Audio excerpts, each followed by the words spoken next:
কে ভেবেছিল পাকিস্তানের বিপক্ষে এত সহজেই ম্যাচ জিতে নেবে বাংলাদেশ দল? পাকিস্তানকে একেবারেই পাত্তা না দিয়ে ম্যাচ জিতে নিয়েছে টাইগাররা।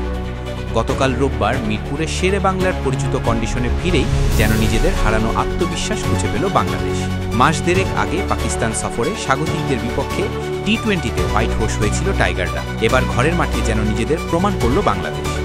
9 বছর পর সফরকারীদের বিপক্ষে টি-20তে জয় পেল টাইগাররা। মিরপুরে টস হেরে আগে ব্যাট করতে নেমে সবকটি উইকেট হারিয়ে 19 ওভার 3 বলে 110 রানের বেশি করতে পারেনি পাকিস্তান। দলের হয়ে সর্বোচ্চ 44 রান করেছেন ফাকার জামান। জবাবে খেলতে নেমে 15 ওভার 3 বলে 3 উইকেট হারিয়ে জয়ের বন্দরে পৌঁছে যায় বাংলাদেশ। ম্যাচ শেষে পুরস্কার বিতরণী মঞ্চে অধিনায়ক লিটন বলছিলেন, মিরপুরের উইকেট সম্পর্কে আমরা জানি, কারণ এখানে আমরা অনেক ম্যাচ খেলেছি।